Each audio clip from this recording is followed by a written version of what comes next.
Assalamualaikum warahmatullahi wabarakatuh. Salam sejahtera bagi kita semua. Yang terhormat Ibu Novia Angela selaku dosen mata kuliah Bahasa Indonesia dan teman-teman yang saya banggakan.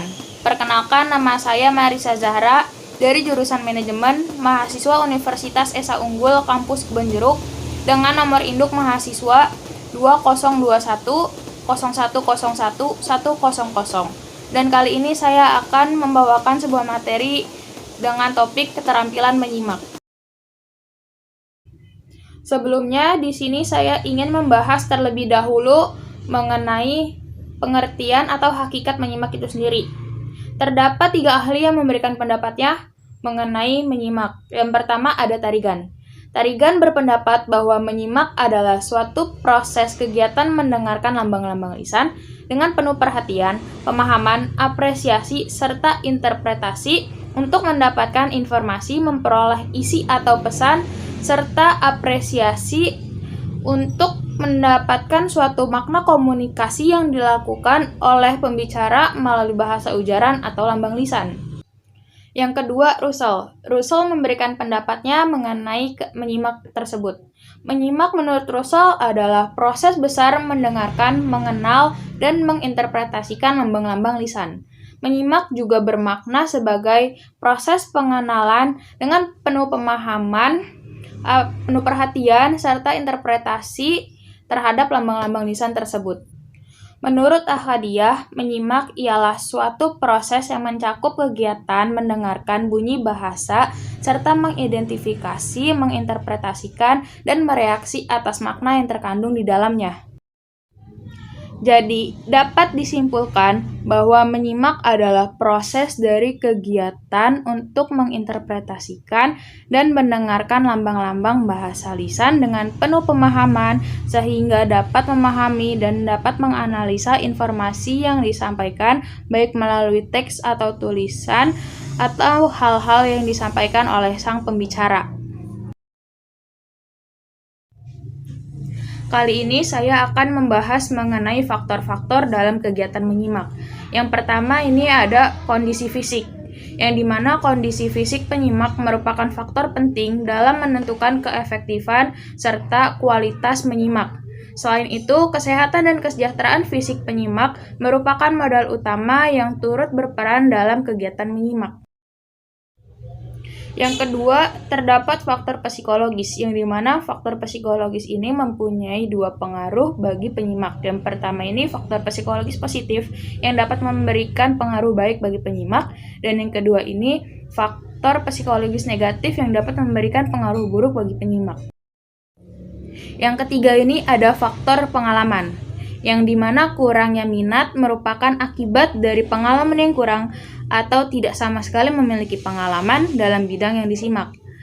Begitu juga dengan kosakata asing atau yang belum pernah dimengerti, merupakan salah satu penghambat dalam proses menyimak. Yang keempat ini ada faktor sikap, di mana sikap seseorang akan berpengaruh dalam kegiatan menyimak. Karena pada dasarnya manusia ini memiliki 2 sikap, yaitu menerima dan menolak. Dampak dari 2 sikap tersebut dapat memberikan dampak positif dan juga dampak negatif. Yang kelima ini ada faktor motivasi, merupakan salah satu penentu keberhasilan seseorang. Jika motivasi itu kuat, maka dapat dipastikan seseorang itu dapat mencapai tujuannya.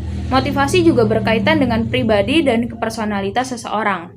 Jika kita seorang penyimak memiliki pribadi yang unggul, rendah hati, tenggang rasa, kooperatif, maka dapat dipastikan juga kita dapat menjadi seorang penyimak yang unggul, daripada kita berpikir bahwa diri kita itu malas.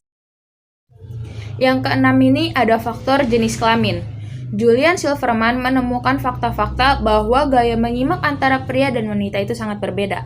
Jika pada pria memiliki gaya dalam menyimak itu objektif, aktif, keras hati, maka dalam gaya menyimak wanita lebih mengarah kepada subjektif, ramah atau simpati, pasif, dan juga sensitif. Yang ketujuh ini ada faktor lingkungan. Faktor lingkungan sendiri terdapat 2 jenis, yaitu faktor lingkungan fisik dan faktor lingkungan sosial. Faktor lingkungan fisik lebih mengarah ke pengaturan dan penataan ruang kelas serta sarana dalam proses kegiatan menyimak. Sedangkan lingkungan sosial ini lebih mengarah dan mengacu kepada suasana untuk mendorong seseorang untuk mengalami, mengikutsertakan, dan mengevaluasi ide-ide. Faktor yang terakhir dalam faktor-faktor keterampilan menyimak ini ada faktor peranan dalam masyarakat. Peranan dalam masyarakat sendiri menjadi faktor penting bagi peningkatan keterampilan menyimak. Topik terakhir yang akan saya bahas yaitu jenis-jenis keterampilan menyimak. Yang pertama ini ada keterampilan menyimak ekstensif. Keterampilan menyimak ekstensif ini adalah suatu kegiatan menyimak dengan membahas topik atau hal-hal yang lebih bebas dan umum terhadap suatu ujaran tanpa di bawah bimbingan langsung dari guru. Yang kedua ada jenis menyimak intensif. Menyimak intensif adalah menyimak yang diarahkan pada suatu hal yang jauh lebih diawasi, dikontrol terhadap suatu hal tertentu. Yang ketiga ini ada menyimak sosial. Menyimak sosial biasanya terjadi dalam situasi-situasi sosial, tempat orang-orang bercengkrama mengenai hal-hal yang dapat menarik perhatian. Menyimak sosial ini biasanya dilakukan di tempat-tempat umum, seperti kantor pos, stasiun, terminal, pasar, dan lain sebagainya. Kegiatan menyimak sosial ini memiliki beberapa faktor seperti unsur sopan santun, tingkatan status sosial, dan tingkatan dalam masyarakat. Jenis menyimak yang keempat ini ada menyimak secara sekunder, yang dimana jenis kegiatan menyimak ini dilakukan secara kebetulan atau spontan dan secara ekspensif. Selanjutnya ada jenis menyimak estetik atau yang biasa disebut juga dengan menyimak apresiatif. Merupakan fase terakhir dari menyimak kebetulan dan termasuk ke dalam jenis menyimak ekstensif. Yang keenam ini ada menyimak secara pasif, yaitu menyimak yang tanpa kita sadari. Biasanya menandai upaya-upaya kita pada saat belajar dengan kurang teliti, tergesa-gesa, dan menghafal di luar kepala. Yang ketujuh ini ada menyimak secara kritis, yang dimana suatu jenis kegiatan menyimak yang di dalamnya terlihat kekurangannya atau ketidakasliannya serta ketelitian yang akan diamati. Yang kedelapan ini ada jenis kegiatan menyimak secara konsentratif.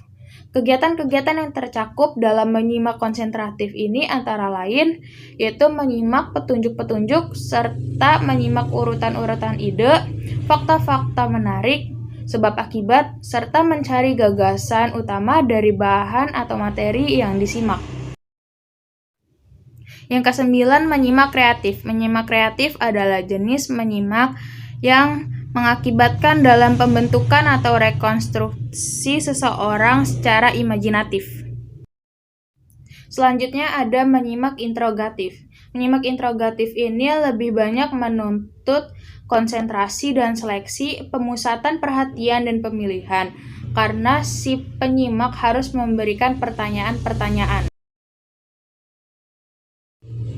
Selanjutnya ada menyimak penyelidikan, di mana menyimak penyelidikan adalah sejenis menyimak intensif dengan maksud yang agak lebih singkat.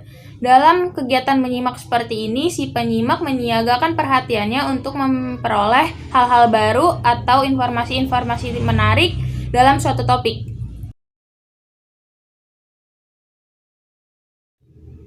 Dan yang terakhir ada menyimak selektif. Menyimak selektif berhubungan erat dengan menyimak pasif. Namun demikian, menyimak selektif tidak menggantikan menyimak pasif. Justru, menyimak selektif dan menyimak pasif saling melengkapi. Demikian pembahasan mengenai keterampilan menyimak dari saya. Saya mohon maaf apabila terdapat kekurangan dan salah-salah kata. Kurang lebihnya mohon maaf. Wassalamualaikum warahmatullahi wabarakatuh.